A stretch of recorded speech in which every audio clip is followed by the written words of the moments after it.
Hey, thank you so much for coming and supporting Beyond Legal Aid. My name is Thomas Allen. I am the Vice President of the Board of Directors, and I'm pleased to be this year's co-host of our 7th annual event. Quick notes, but very important notes. You'll see them streaming across the bottom of the stream.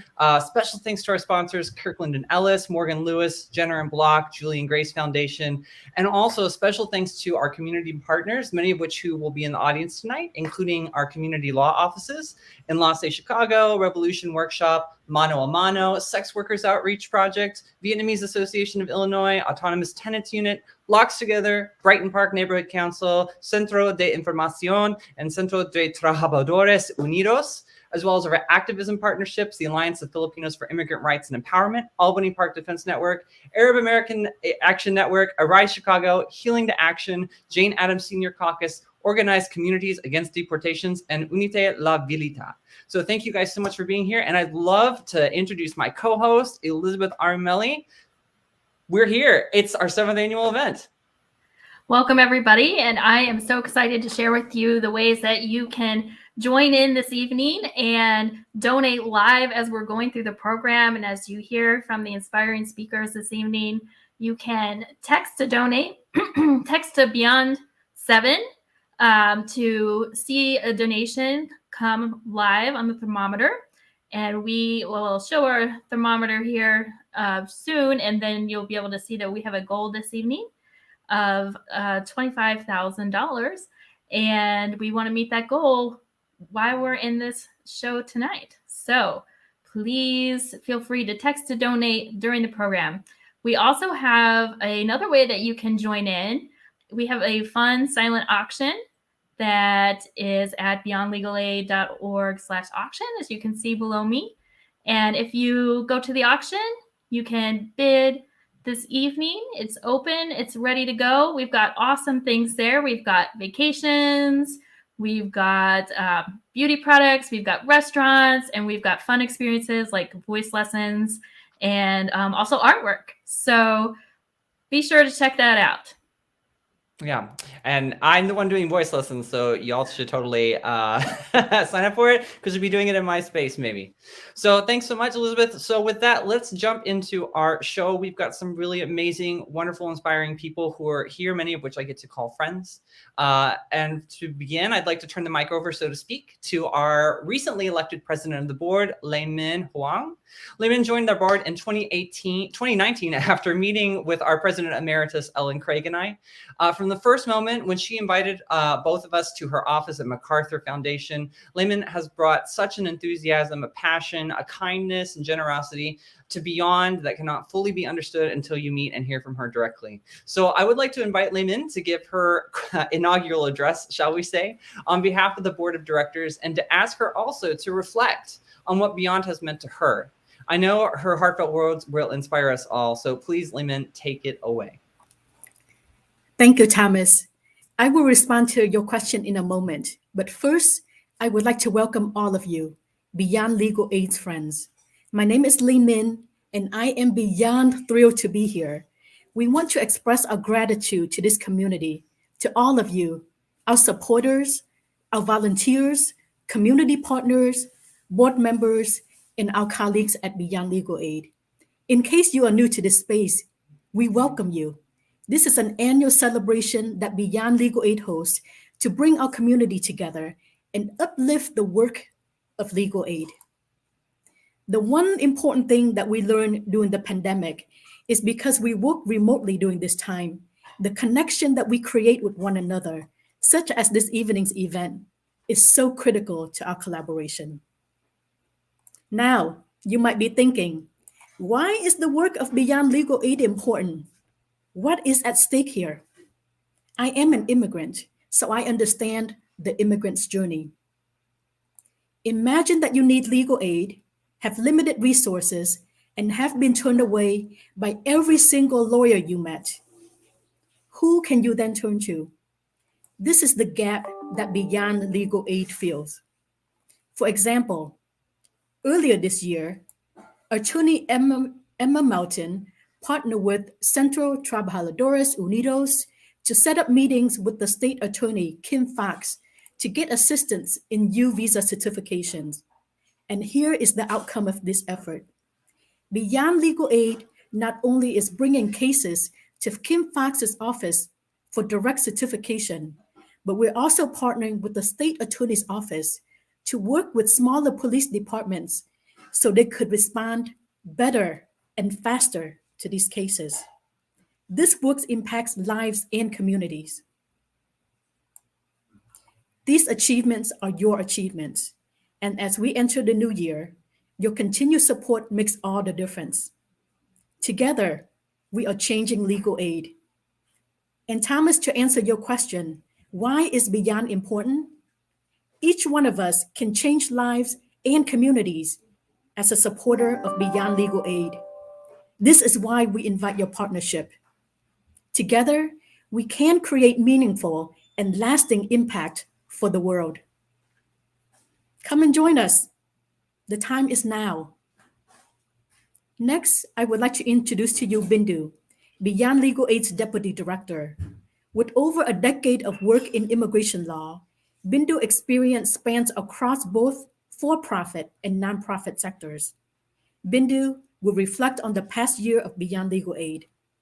Turning this over to you, Bindu, and we would love to learn, what does legal aid, Beyond Legal Aid, mean to you? Thank you, Layman, for the introduction and your thoughtful and inspiring words. Good evening. My name is Bindu Vijayan, Deputy Director at Beyond Legal Aid. Thank you all for joining us this evening. For me, Beyond is a space of personal and professional growth, learning and inspiration. I have been awestruck over the past 4 years at the effect of Beyond's mission and model in practice. For that, I extend my gratitude and appreciation to our fearless leader, Long, the Beyond staff team members, our volunteers, our board of directors, and to our community partners, its members, and to you. When I was asked to say a few words today, a year in review, I kept coming back to the same words: perseverance and adaptability. These may be just words, but it carries with it the weight of a plethora of emotions and feelings. For everyone here today, I ask, how have you persevered this year? How has your family, your friends, your community, this country? We may have had our first hugs in over a year with distant loved ones. We may have gathered in small or larger gatherings together, sharing joy and at times anger or frustration. Or maybe you've done far too many happy chair dances than you can count. Essentially, we're all trying to navigate the new normal. The same holds true for Beyond. How has Beyond persevered and adapted this year? It's taken the form of coffee cups, because as I learned, desis aren't the only ones who enjoy caffeinated beverages in the evening hours. In collaboration at the direction of our community partner Enlace, Beyond staff members and its allies gathered with community members and shared cups of coffee at virtual cafecito comunitarios while discussing a range of topics relating to immigration and housing. It's taken the form of masks, hand sanitizers, and electronic signatures. We resumed in-person legal clinics at the direction of some of our community partners as Beyond respects their decision regarding how they would like to operate their program and their community's need for it. Some community partners decided to delay reopening in person, and as such, we continue to be available in a remote manner for those community partners.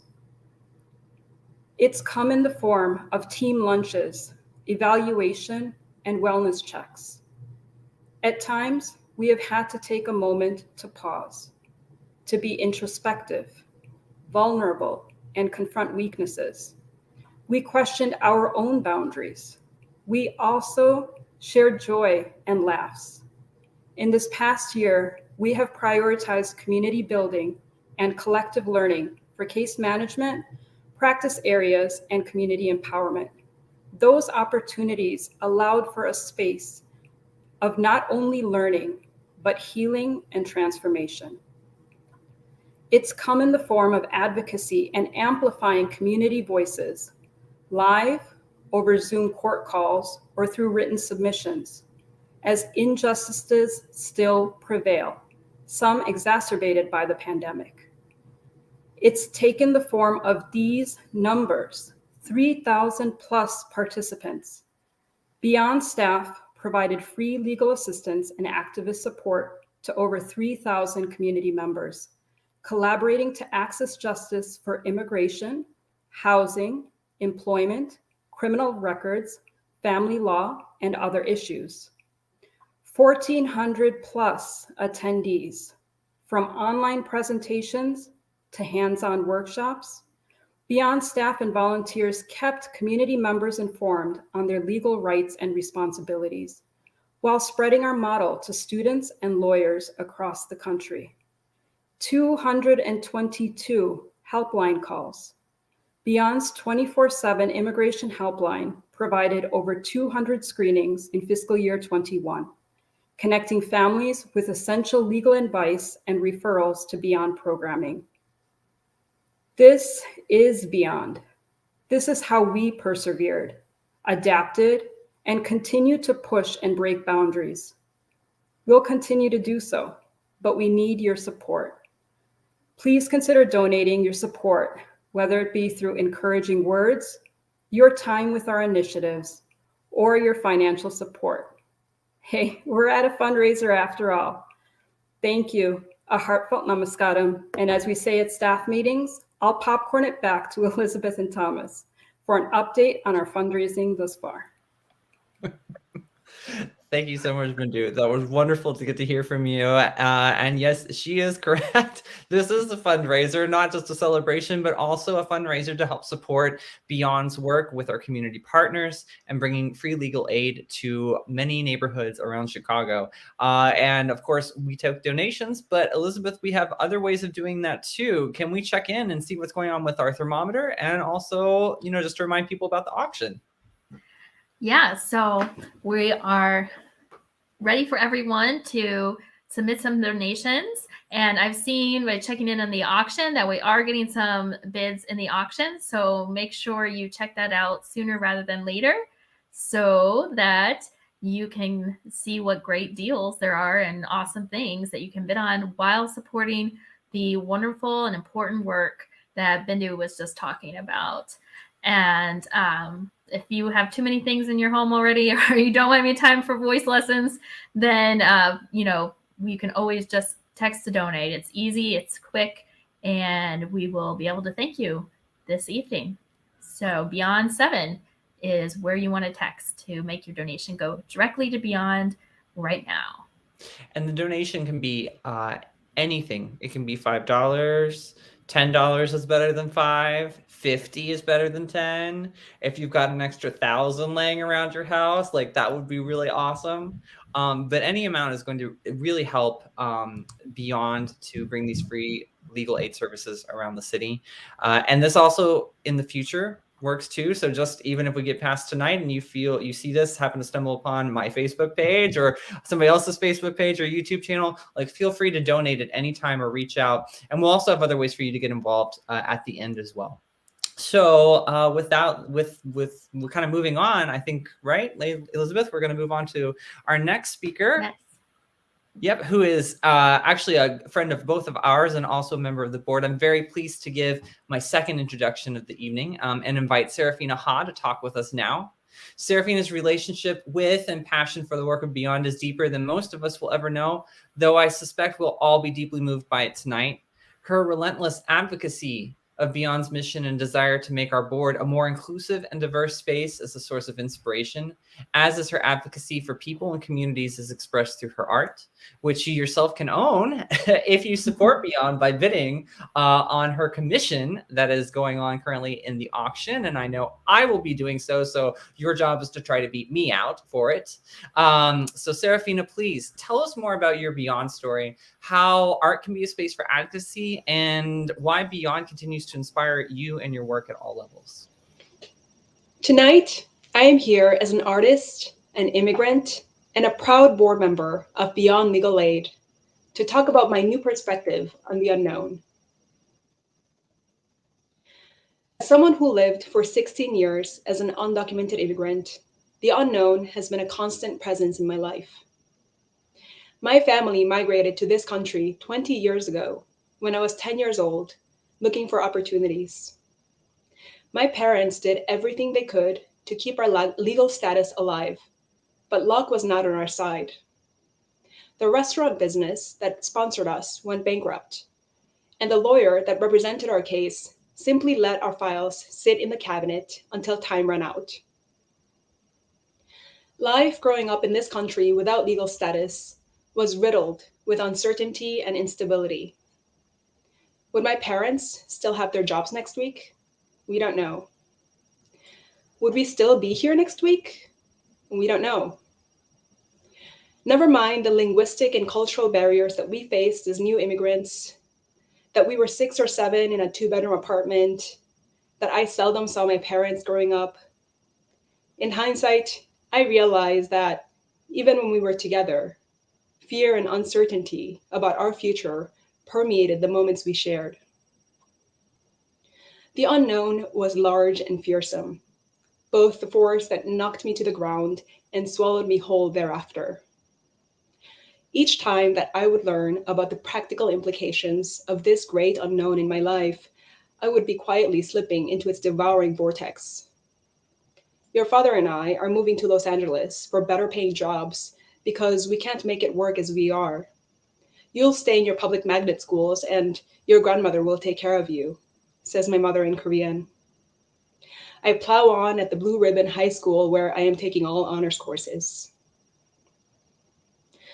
You don't qualify for financial aid, says my sister to me. I head to Wilbur Wright College, then transfer to the University of Illinois at Chicago, where I have no choice but to major in accounting to ensure financial stability for my family. You aren't authorized to work. I delay graduation as I apply for DACA and buy myself some time. My high school had trained us to ride tidal waves. It taught me to dream of a liberal arts education, perhaps in English, and on to become someone great and change the world. I was slipping, even drowning. The unknown is a tricky devil. It can take form in a disaster or in a human body as delicate as yours. The next friendly white person you meet might rat you out to the authorities. And the unknown is always free of guilt or blame because when you need to point to it, it disappears. The unknown is the neutral friend that always hangs around the law, and the law can be a bully dressed in civility.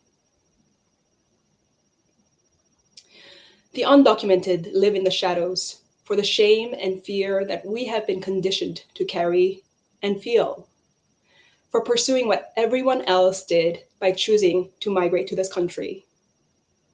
Through the power of media narratives, illegality in this country is so much more than a legal condition. Illegality took a hold of my education, my career, my relationships, my place in the world. It took hold of me. As everything I ever dared to strive for was stripped away from me, the unknown consumed me. After graduating from college, I discovered a local community organization which taught me about the legislative system and political context that ensured that I live every day with fear, shame, and self-doubt. Suddenly, everything became crystal clear, and the unknown I faced became explicable. My entire conception of this country and world as just and meritocratic came down. I had only been an insignificant byproduct. I was just another token in a game that a greedy few played for power. Their national agenda made me disposable. This is when I heard of Community Activism Law Alliance, now known as Beyond Legal Aid. Beyond helped me renew my temporary legal stay through DACA. I plunged into my first commitment since political empowerment as an immigrant, joining its board of directors. In the past 7 years, I have shared my story as an immigrant as part of multiple national campaigns for a pathway to citizenship for undocumented immigrants. I left my position as senior associate at the global accounting firm PwC and pursued a graduate degree in social work at the University of Chicago.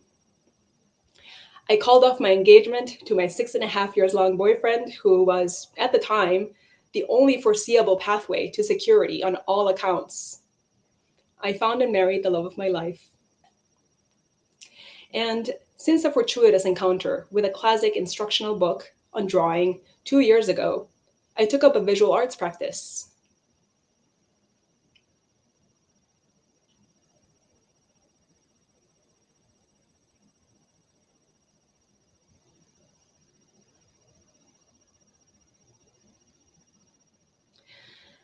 I have stretched and pushed far beyond the limits I could bear.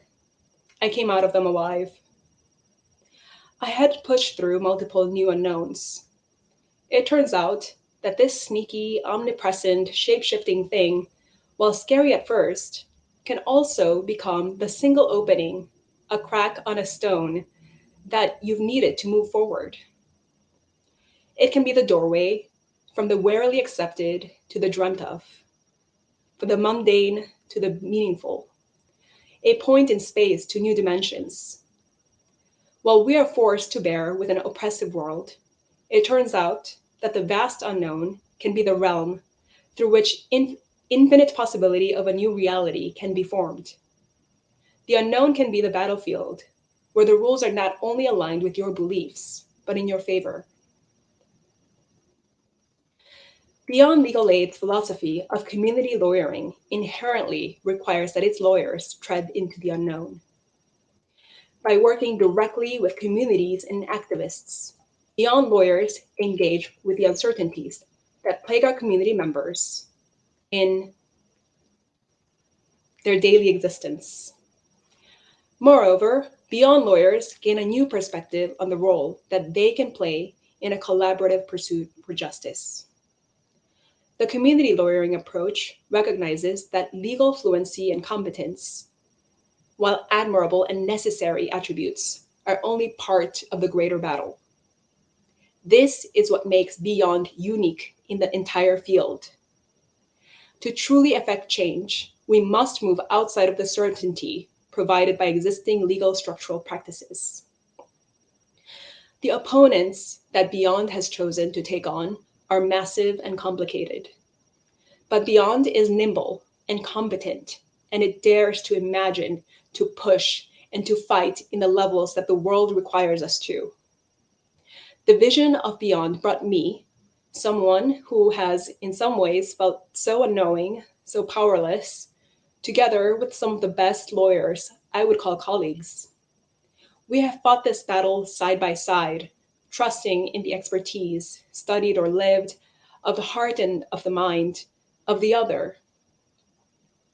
But Beyond is still tied to the challenges of operating as a nonprofit organization in a market economy. It needs resources so that our lawyers can be at their best when faced against the likes of ICE, slumlords, exploitative employers, and even the government. It needs all the help it can get. Beyond does work that is unparalleled. If you believe in real and effective systemic change in the world that all of us share, you're in luck. There has never been an easier way to be a part of making such a change. So dare to lean into the unknown by giving to Beyond today. Thank you.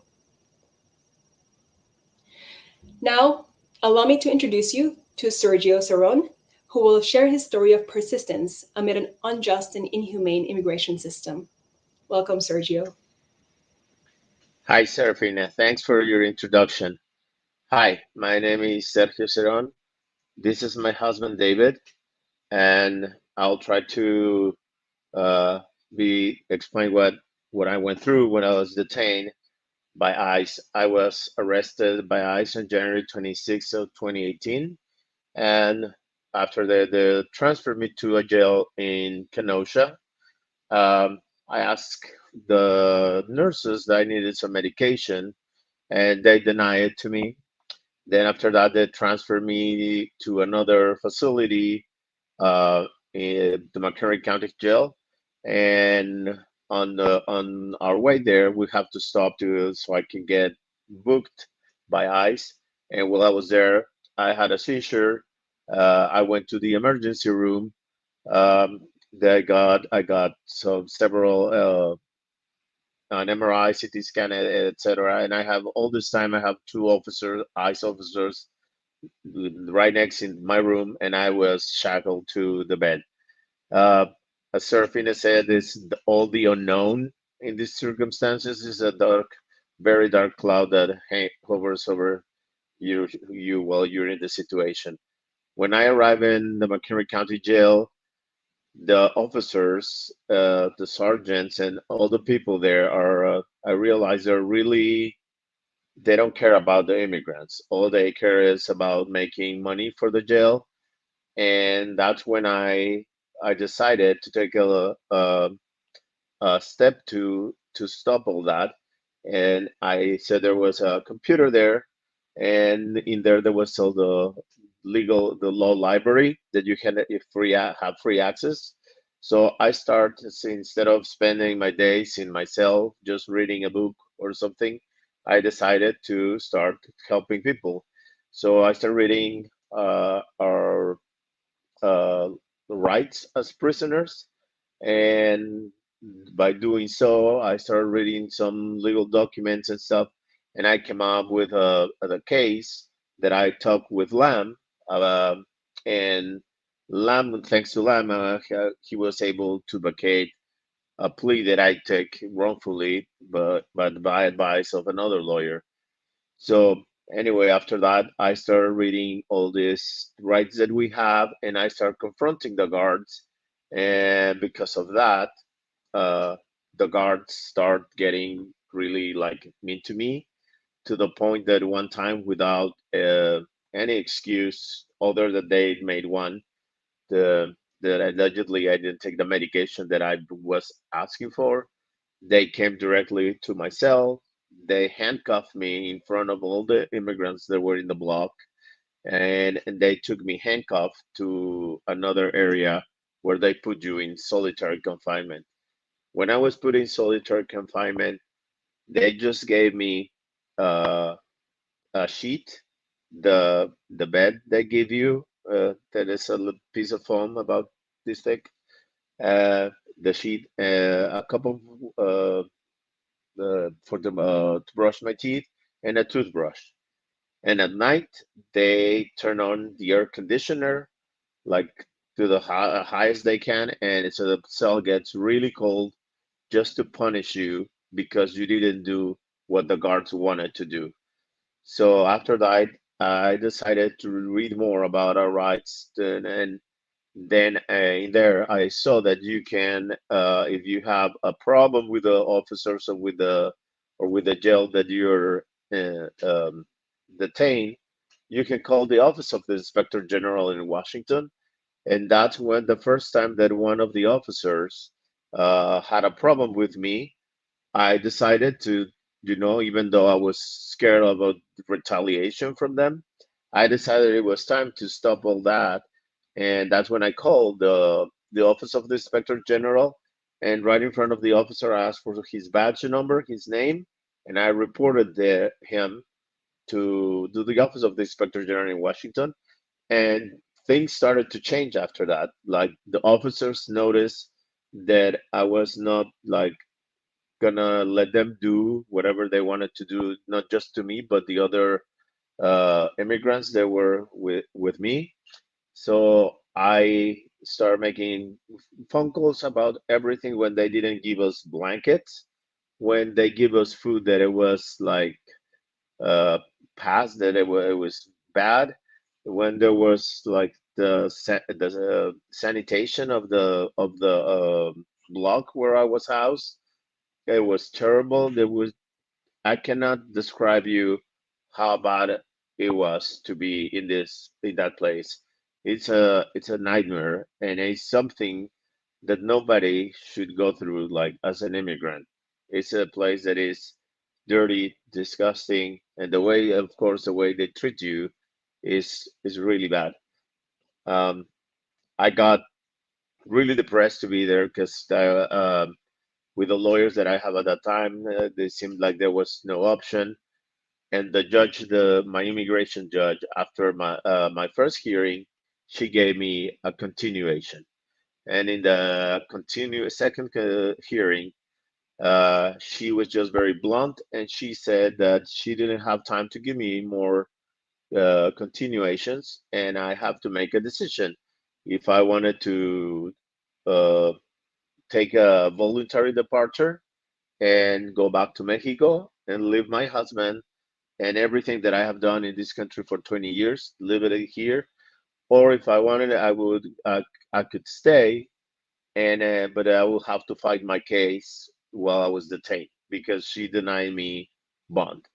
So that's around when a few weeks later I got a phone call from Beyond Legal Aid from Lam, and Lam talked to me and he told me, we're gonna take over your cases, and thanks to Lam, he was able to vacate that plea that I wrongfully took from this other lawyer that he gave me bad advice.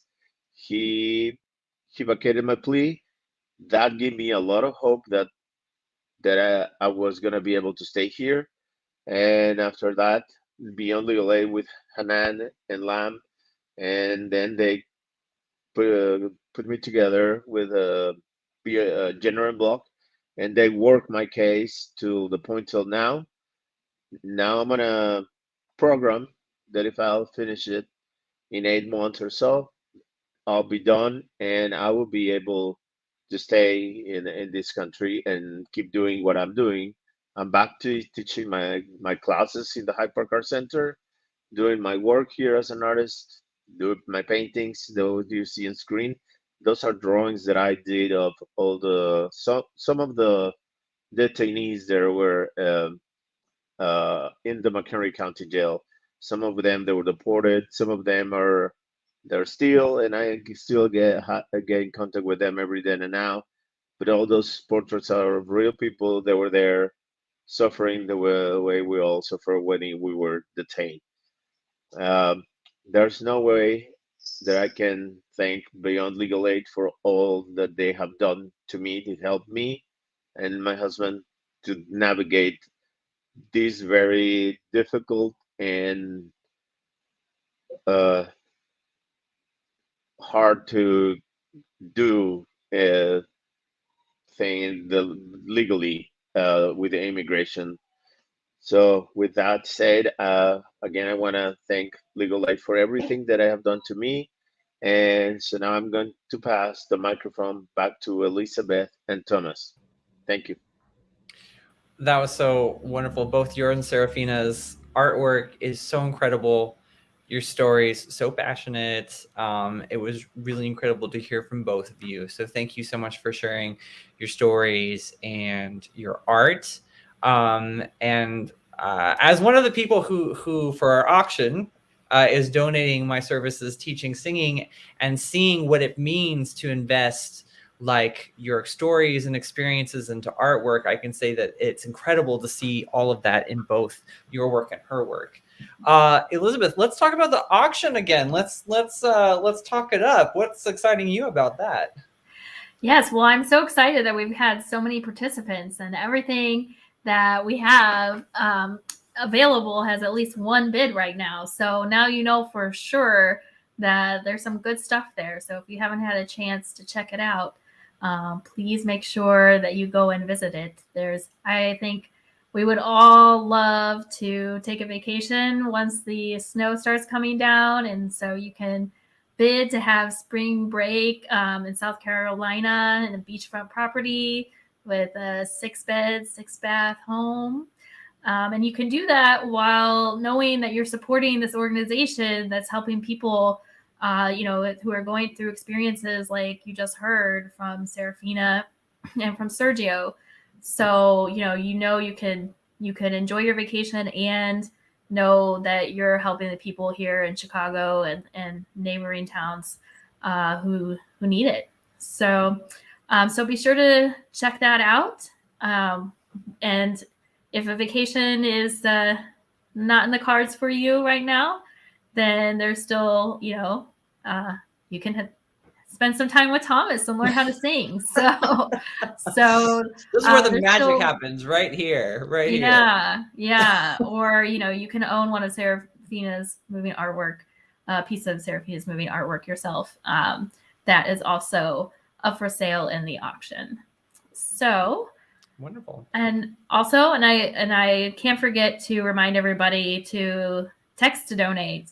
And that is the easiest way for you to support the organization's work to help people, in the situations that we've heard about, and to do it in the way that Bindu has talked about, and and the way that helps community members directly with their input. So with that said, I will go ahead and introduce our Beyond's wonderful executive director, Lam Ho. And, Lam has been our founder and our executive director for all 7 years. So we've been delighted to have him for each one of those years. He has a wonderful background that I could share with you. He's been in public service since the beginning, from law school, working for Equip for Equality, and working for the Chicago Legal Assistance Fund. And he's then started this organization as CALA. Now it's called Beyond Legal Aid. And he's won many awards for his commitment to public service and his excellent public service work. So I'm absolutely delighted to introduce you to him. And then I also want to mention that you have the opportunity to ask us and Lam questions. You can type in questions on your chat at YouTube or in Facebook, wherever you're viewing tonight. And we'll have a chance at the end to answer some questions. So feel free to go ahead and send those questions along. So with that, I'll hand it over to Lam. Why don't you start by telling us what Beyond means to you? Thanks so much, Elizabeth. And actually, thank you everyone for being a part of Beyond's 7th anniversary celebration. In responding to Elizabeth's question, I actually was thinking about it as I listened to the powerful stories and insights of our speakers tonight. And it helped me answer this question of what Beyond means to me. Beyond, to me, means the courage to be vulnerable, to share our authentic selves to our communities. And through that process, as you heard tonight from our speakers, we embrace and own our creativity, our activism, and our power. And the speakers tonight, you embody that so much. And so I want to start my remarks by thanking you, Serafina and Sergio, for your painful but such triumphant, transformational experiences. Elizabeth and Thomas and the other members of the events committee, Harrison Banner, Greg Hero, Beth Inbinder, and Nancy Oshawa, for your hard work in planning this evening. Bindu, for being my much better half at Beyond Legal Aid, and all of our hardworking team of staff and volunteers. And then Lei Min and the board of directors for your passionate words and leadership. I also would like to take this moment to thank 2 very special individuals, Tony Borich and Shirag Badlani, who've just finished their terms as president and treasurer of Beyond's board, respectively. They're like the OG members of the board. So tonight, when we celebrate Beyond 7 years, we're actually celebrating also all the time, energy, and resources that Tony and Shirag gave to Beyond from when we were just 1 clinic and 1 lawyer in 2014 to all the programs and all the team members that Thomas mentioned earlier today.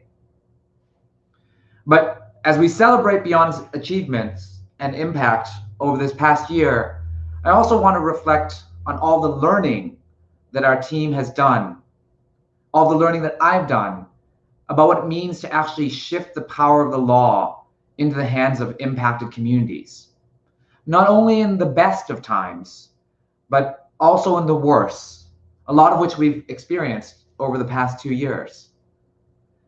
Facing a completely new normal across our communities, across activist spaces, and the courts where we work, we've been forced to adjust and explore beyond our existing boundaries.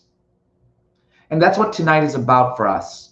Going beyond our boundaries this and next year means expanding our commitment to new communities and new partnerships. It means that in January, we will actually launch a new partnership with the Farm Worker and Landscaper Advocacy Project, whose mission is to improve working conditions and opportunities for low-income workers and their households in the cannery, farms, greenhouse, landscaping, meat, nursery, packing house, poultry, restaurants, and snow plowing industries. FLAP's legal program will bring Beyond to the western suburbs. It means responding to our partners' asks to increase our work in housing and criminal justice. So this year and next, Beyond is increasing our capacity to support tenants facing an eviction crisis, including with 2 partnerships that we launched just this past year, UNETE and Brighton Park Neighborhood Council. It means developing new projects with long-term partners like Blocks Together and new ones like Revolution Workshop to address the gaps and inequities of the criminal justice system. And most importantly, it means self-interrogating our commitment to ensuring that communities control their own advocacy. What does it mean for our community members to own their own authentic stories and to be agents of their own change? So Beyond has formed within our own organization, the Community Empowerment Team, led by Assis Mistari, whose responsibility is to ensure that our work is empowerment, not transaction, not service, but empowerment. And they're going to hold us, our very team, responsible and accountable when we fail in being truly community located, community operated, and owned. And most importantly, they'll challenge and push us when we fail to be community directed. That's what going beyond means, to challenge and recognize and push beyond our own failures, to apologize, but also to work against them. You can read more about all the lessons that we've learned and the work that I've mentioned over the past year by checking out our annual report, which is now available at www.beyondlegalaid.org FY21. Check it out. And then finally, of course, none of these efforts to go beyond our boundaries can be achieved without our community partners and members. So thank you for partnering with us. Thank you for giving us the opportunity to share and work with your power and your creativity and your commitment to social change. A final thank you to everyone, of course, here whose contribution, your contribution makes all of this possible. So, of course, as everyone else has said, we need your support. I'm making a plea for you to continue supporting Beyond. I believe that we were very close to our $25,000 goal. So can you please help us get to the goal of 30,000 or even more? So let's text that Beyond 7 to 44321. And so with that, I think I'll pass it back to Elizabeth and Thomas to see if we can get to a goal of 30,000. Awesome. Let's do it. Thanks so much, Lam. That was wonderful to hear from you again. And Elizabeth, let's can we check in really quick before we go to the thermometer? Because if we want, okay, then we'll go to the thermometer now. Looks like we're at 27,000. So we beat the 25. That's great, but we're 3,000 away from the next goal. Lom's goal of $30,000. Can Yes, we do Lom threw down the $30,000? gauntlet. So now we have to reach the 30,000 new 30,000 goal. And I know we can do it. And Yeah. Hey, let's also just check back in with the auction stuff too, because that's the other thing too about this whole process. So there's straight up donations and there's the auctions where people can get really cool things. Elizabeth mentioned them, right? yeah, so the auction is still going. It's going to be going for a number of days now. So there's some items that have quite a few bids, but there's others who only have maybe one or two. So there's probably still a lot of great deals out there if you're looking for something nice that you can buy and still support Beyond. So be sure to check it out. And the auction is not closing even after we wrap up here this evening. So you still have some time after we wrap up to check that out and see if there's anything that might interest you while you're supporting Beyond. Yeah. And there's still time to, of course, donate directly to our campaign. We were at $27,000 and we're waiting to get up to $30,000. You can still do that now. You can still do that at a future date. And we hope that you will contribute that as well. It's hard to come after Lom because, and actually so many of these other people, because they're so passionate. But I guess, we're ending our night pretty soon. Again, check out the auction, please. Come sing with me. Come. Well, you're not going to beat me on Serafina because I'm pretty sure I'm going to try to get that commission. But you're welcome to try and raise the price up. But with that, and I want to make sure that we thank everyone who's already donated because we've met our goal for this evening. And even though every dollar helps us do even more, I just definitely want to take this moment to say thank you to everyone who this evening contributed so that we could meet our goal for this evening. Absolutely. Thank you, everybody. And thank you so much, Elizabeth. Thank you. Behind the scenes is Harrison, who is not showing himself. He has been instrumental in putting today together, as well as our colleagues, Greg, Beth, and Nancia, who are on our events committee. Thank you so much to our board of directors for supporting Beyond for years. As well as our special sponsors, Kirkland and Ellis, Morgan Lewis, Jenner and Block, the Julian Grace Foundation. And obviously, I won't list them all again, but of course, a special thanks to our community partners, the community law offices that we work with, and the activism partnerships that are out there. There are so many, and we're so grateful to have included or to be a partner with you in bringing free legal services to neighborhoods and people in Chicago. Thank you for helping us and letting us be a part of your life too. So with that, I think, Elizabeth, I think we're done. We reached our goal. Help us make 30,000, but otherwise, thank you so much for being a part of our evening tonight. Thank you, everybody, for joining us.